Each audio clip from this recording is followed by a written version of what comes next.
to refine ideas.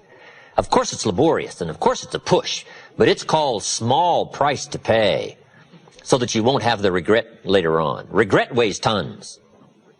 Discipline weighs ounces.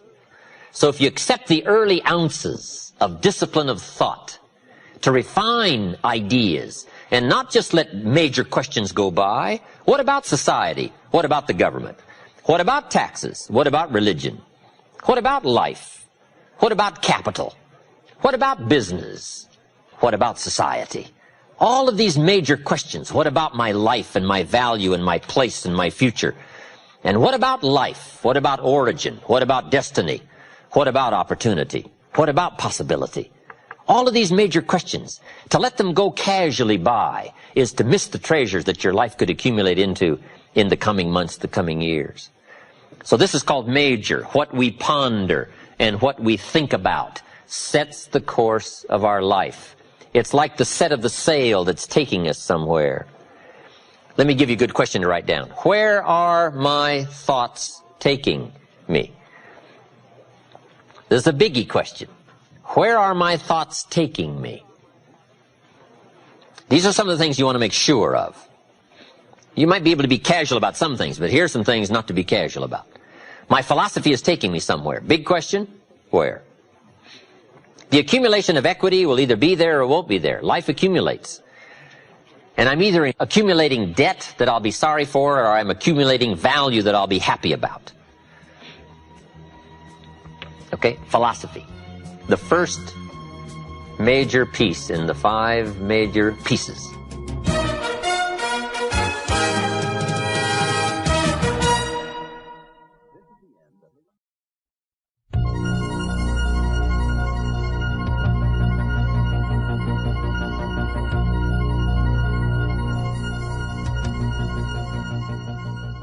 Here's number 2.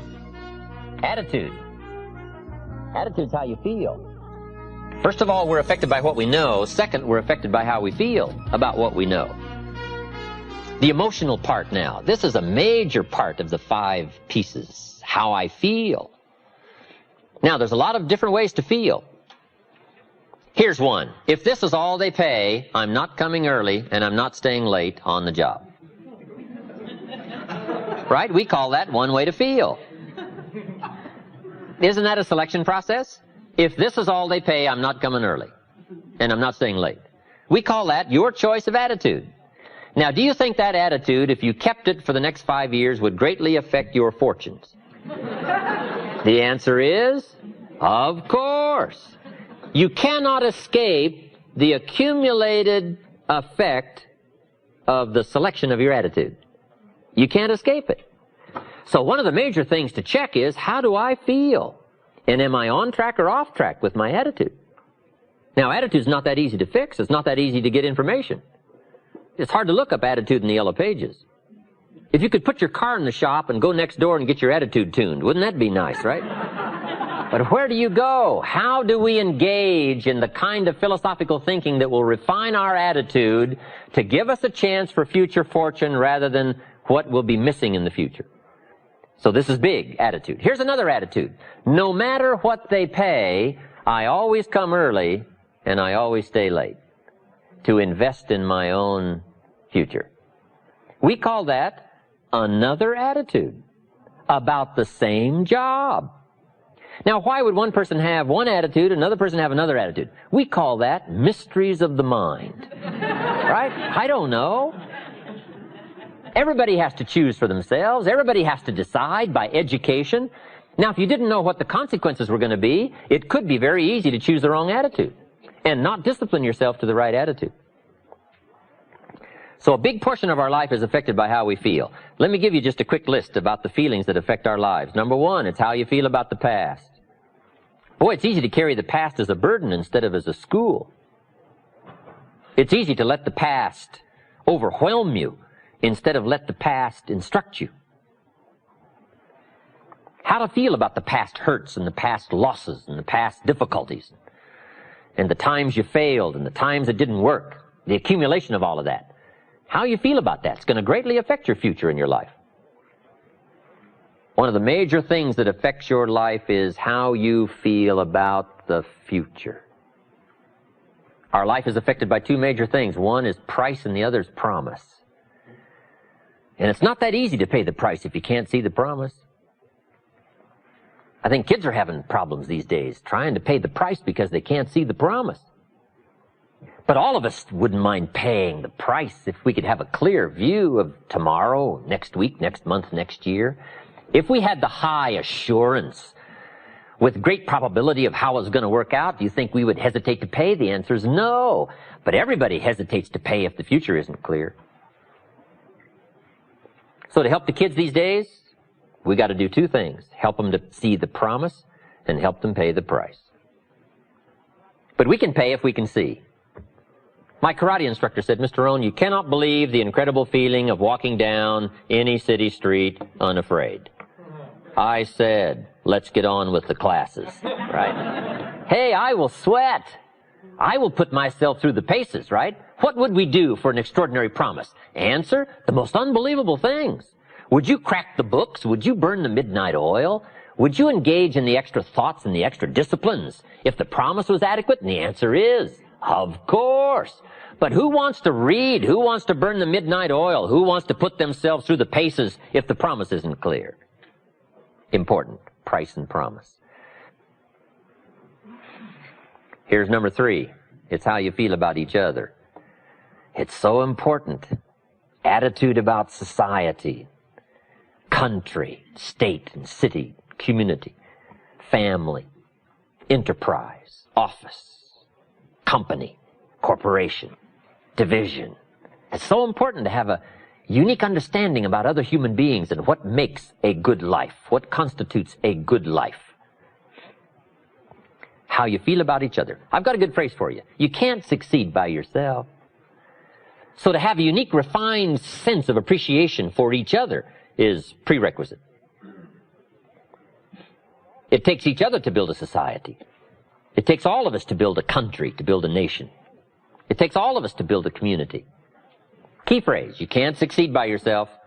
I gave a speech not long ago to the Rotary Club of Culver City, California, and I was unusually affected by the Pledge of Allegiance that day. Big, strong voices. It's a big, strong club. And it was going through my mind the next few days, the Pledge of Allegiance. And the more I thought about it, the more I thought, what an important key document, right? The Pledge of Allegiance. And so I started writing, and I wrote a discourse on the Pledge of Allegiance. I took each key word and did a little summary for our Tape of the Month Club. Wow, the Pledge of Allegiance is unique. It starts with I and ends with all. The pledge starts with I and ends with all. It takes all of us to make any one of us successful. And a unique, refined appreciation of the all of us is what makes the I of us do much better. That appreciation of society. It takes all of us to make a market. We need each other's ideas and inspiration. And once you have that sense of appreciation of the all of us, now you and your place and your possibilities and your opportunities now start to really soar when you understand how important it is within the framework of the all of us. So you can't succeed by yourself. It's hard to find a rich hermit. Right? Now here's the big biggie. It's how you feel about yourself. That's major. Understanding self-worth is the beginning of progress. How valuable are you? What could you do if you had all the skills? If you took the extra classes and burned the midnight oil, what could you do? What true value could you become? That is one of the better exercises. What could I become in terms of value? What could I really do in the marketplace, in enterprise, family, home, love, experience, marriage, friendship? How valuable could I become? Am I valuable enough to work on what all is still not functioning in my life to full capacity? If I'm operating at 20%, what could I possibly do with the other 80%? And do I have it in knowledge and worth and value and experience? Once you start understanding this part of you, understanding how valuable you are, it is a whole new experience, understanding self-worth. So attitude plays a big, major part in how our life works out. Number 1 is philosophy. Number 2 is attitude. Number 3 is activity. Activity is what you do. So our lives, first of all, are affected by what we know. Second, our lives are affected by how we feel. Third, our lives are affected by what we do. It is so important to understand this. If you want to influence and help people, here's the key. Success is a doing. You've got to actually do it. Activity is high priority in the life process to try to get maximum benefit out of what we have available. Activity. Now, here's an important question. What is your philosophy about activity? What about hard work? What about long hours? What about full days? If you're doing something, how hard should you go at it? How much time should you put in? Everybody has to develop their philosophy about activity. Just by way of review, let me quote you. Old Testament says, 6 days activity, 1 day rest. That's called philosophy of ratio of activity. What is a good ratio of rest and activity? Old Testament says 6 days of one, 1 day of the other. You say, well, that's kind of old and outmoded. Well, maybe it is. I don't know. Maybe that's too old a philosophy. The old 6-1. I don't know. Who knows? Now, we've got it down to 5 and 2. Maybe 5 and 2 is okay. I don't know. If God would have thought of 5 and 2, he might have made it 5 and 2. Right? You can't think of everything when you're putting one of these together, I guess. Who knows?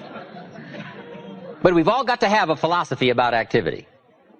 Because your philosophy of activity will affect the rest of your life. Not to think so is naive. I've got a good clue on rest. Make rest a necessity, not an objective. The reason for life is enterprise. The reason for life is productivity. The reason for life is to see what we can do with the seasons and the chances and our mind and our spirit, ourselves, to see what we can do. That's what life is all about, to see what you can do. Now, the doing, you've got to have a philosophy on how much time you're going to spend doing. And I've decided that enterprise is better than ease. If you rest too long, the weeds take the garden in the summer. So you can't rest too long. Life doesn't stand still. And the threat of life will start overwhelming the values of life if you just let it go. So we've all got to have a philosophy about activity. Let me give you one of the best I know. Here's what it says. An ancient phrase says, whatever your hands find to do, do it with all your might. That's a philosophy. You say, well, I'm getting by with half my might. Well, okay, but you've got to decide on your own personal philosophy of activity. Now, this philosophy says, do it with all your might. Do you think there's any value or virtue in that? Well, I don't know. You've got to decide. You've got to weigh this out, right? You've got to evaluate it for yourself and put it on your own mental scales, and you've got to come up with your own answers. How hard should you work? I'm teaching kids now the ant philosophy. The ant philosophy. An ancient story says everybody should study ants, especially lazy people. The ant philosophy. Let me give it to you. It's very brief. Number 1, ants never quit. Good philosophy. If they're headed somewhere, you try to stop them, they'll look for another way. They'll climb over, they'll climb under, they'll climb around, they keep looking for another way. What a neat philosophy. Never quit looking for a way to get where you're supposed to go. Number 2, ants think winter all summer. That's an important philosophy. You can't be so naive as to think summer all summer. You say, well, isn't it nice? You can't think nice when it's nice. We will call you naive. An ancient story says, don't build your house on the sand in the summer. Why would we be given that advice? Because it's easy to build your house on the sand in the summer, but you must not be so disillusioned. So ants are smart. They think winter all summer. In the summer, you got to think storm. You got to think rock. You can't think sand and sun. Key philosophy. Number 3, ants think summer all winter. That's so important. I'm sure all winter long ants say, this won't last long, we'll soon be out of here. What a neat philosophy, what a neat attitude. This won't last long, we'll soon be out of here. First warm day, the ants are out. First warm day, they're out. Now if it turns cold again, they'll dive back down, but first warm day, they're out. They can't wait to get out. What a neat philosophy. Can't wait to get at it. We teach in leadership skills. Average people look forward to getting off. Successful people look forward to getting on with it. The guy doesn't want off, he wants on. And that's what starts to transform his life into the doing, into the activity. Now here's the last of the ant philosophy. How much will an ant gather during the summer to prepare for the winter? Answer, all he possibly can. What an incredible philosophy, the all you possibly can philosophy. How much should you do? You got to come up with a philosophy of how much should you do. We're all governed by our thinking, our evaluation, what we've decided and how we feel, and this is a big question. What should you do? Schoff gave me the best answer when I was 25 years old. Here's what he said. Do all you can.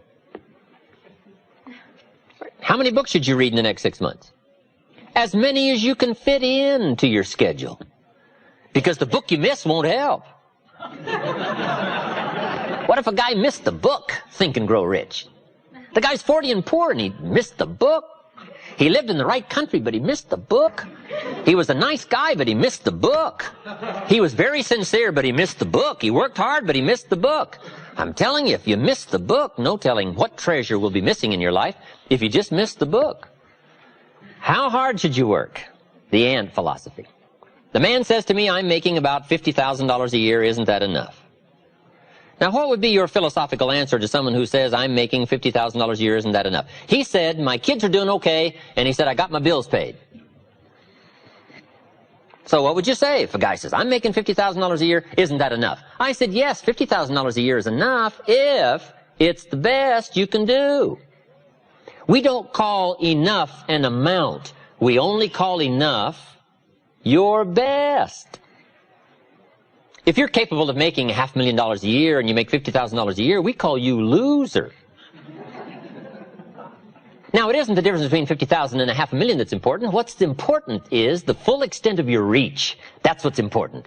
The only way to feel maximum good about yourself is to extend yourself to the full capacity of your reach, your intellectual reach and your physical reach, and your potential and your possibility to do the best you can. What should you do? All you can. How many books should you read? As many as you can. How many skills should you learn? As many skills as you can. How many people should you touch? As many as you can. What all should you engage in? As many things as you can. Why not go to the max? I've got a good question for you. How tall will a tree grow? As tall as it can. Did you ever hear of a tree growing half as high as it could? No. Trees don't grow half. They grow all. Full. They drive their roots as deep as they can, stretch as high as they can, produce every leaf they can. Trees go to the max. Now, why would human beings settle for less than the max of their capacity? Simple answer. They have the power of choice to do so. It gives us the dignity of being human beings called the power of choice. So we've got a couple of choices. Let me give them to you. Here they are. To be all or to be part. Now, this is a philosophical discussion. You can choose to be less than you were designed to be, or you can choose to be all you were designed to be. I'm merely suggesting that you ponder what the all might do for your life in the next 1 year, 3 years, 5 years. If you refined your philosophy of activity and went for it all. So the difference in value is not the amount. If you do the best you can and you make $10,000 a year, we call that enough. If you do the best you can and you make $1 million a year, we call that enough. Enough is not the difference between 10,000 and 1 million. Enough is simply doing the best you can. A group of psychiatrists invited me to come and lecture in Los Angeles. Not too long ago, I thought that was fascinating. I never graduated from college. But they wanted to hear my story, so I go talk to the psychiatrist. Then in the middle of my talk, I had the audacity to say, ladies and gentlemen, let me tell you what I think most messes with the mind. They said, what do you think most messes with the mind? I said, I think it is simply doing less than you can. Messes with the mind. It causes all kinds of psychic damage, I think. Simply being less than you can be, doing less than you could do, trying less than you could try, doing it with less enthusiasm than you could. I think it somehow damages the mind. It damages our self-image. Because here's what I've discovered happens. The minute you turn this around and start extending yourself, it isn't the value you get from extending yourself that's the greatest value. It's how you feel about yourself that's the greatest value. Because, see, it's not what we get that makes us valuable. It's what we become. And part of becoming is to see what all you can become. See what all you can do. See how much you can earn, how much you can share, how much you can start, how far you can reach, how far you can extend your influence. Now, that kind of commitment to philosophical thinking about attitude and about activity, we call this the potential for life change. The 5 major pieces to the life puzzle, we've covered 3 of them. Number 1 is philosophy, number 2 is attitude, number 3 is activity, number 4, I'm sure you're ahead of me, results. Results is the name of the game. The quest of life is to see, 1, what we can become, 2, what we can accomplish. What we can become and what we can accomplish. The key to life is to become skillful enough to do rewarding things with our life. Influence, productivity, activity, results, economic, social, personal, spiritual. But results is the name of the game. It's the reason for the seasons is in the fall to see what has come from the miracle of your hand and the seed and the soil and the seasons and the rain, the changes, to cope with it all and to see what you can make out of what's available. One of the most interesting ancient stories said, a master had 3 servants and he gave them talents. Talents is simply value. Philosophy is to determine value. And once you understand that you have value, the key is to see what you can do with it. And here was the commission that the master gave his 3 servants. He gave one 5 talents, the other one 2, and the third one 1 talent. And his commission was, see what you can do with these values. And that's what life is all about. See what you can do with your mind. See what you can do with your skills. See what you can do with your hands. See what you can do with your thinking, your possibilities, your capabilities. The key is to see what you can do with it all. Because results is the name of the game. And he said, I'll be gone for a while, and when I return, we'll go over the results. Here's all life expects us to do, make measurable progress in reasonable time. Now, according to the story, the master evidently was gone reasonable time. We can't ask every 5 minutes, how are you doing now? Right? That's unreasonable. And we can't wait 5 years, that'd be too late. So that's what we call reasonable time to ask, how are you doing now?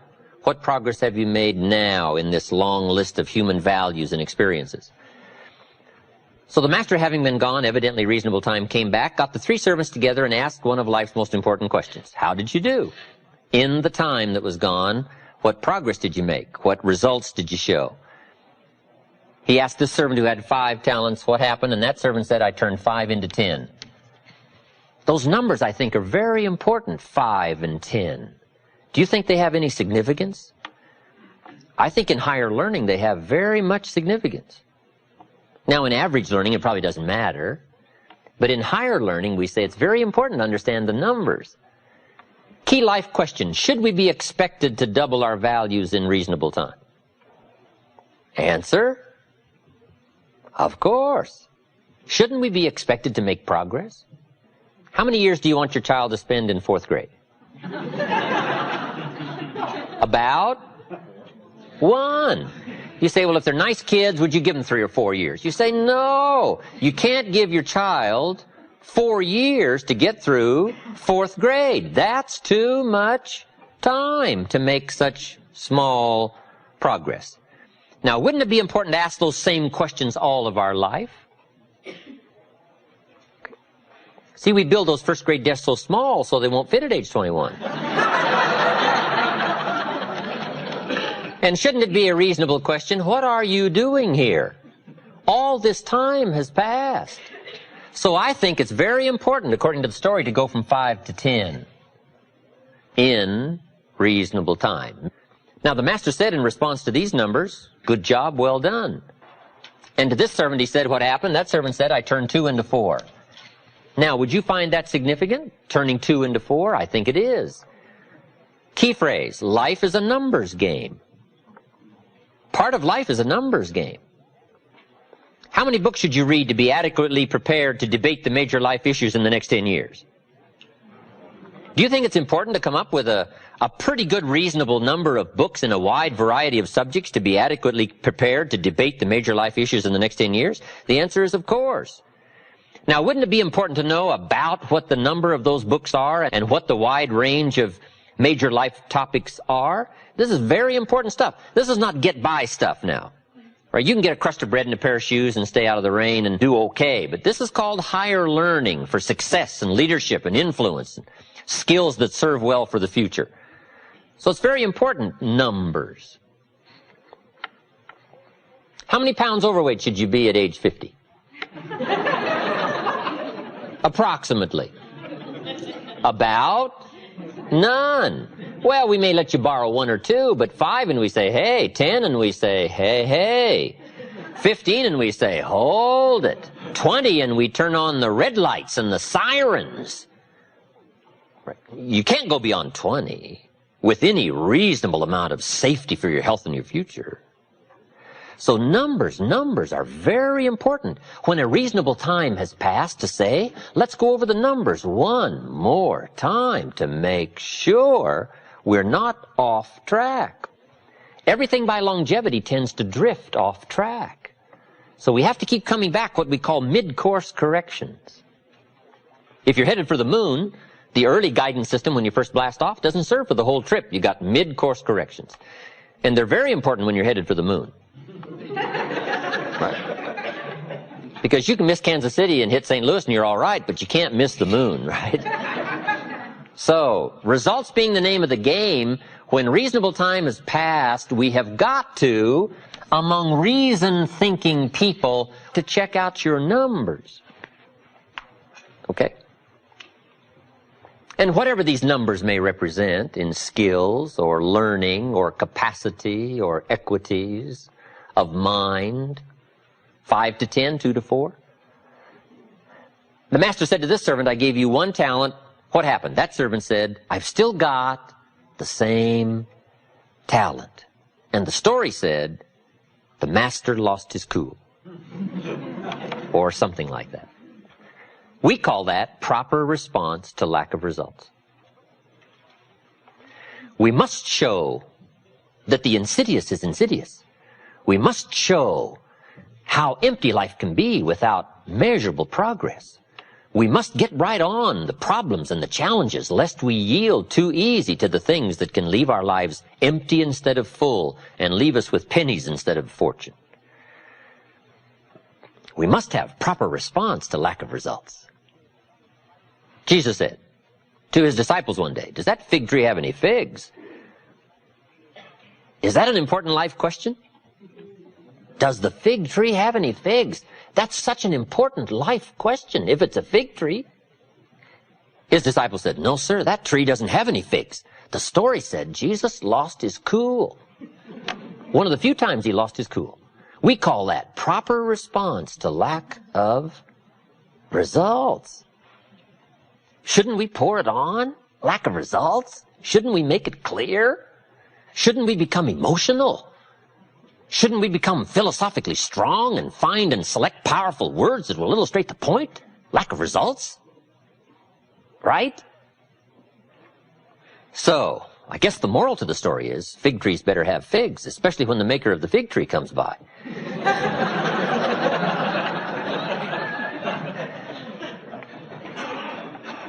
Results is the name of the game. I'm teaching kids now how to be rich by age 40. If you live in America with banks and capital and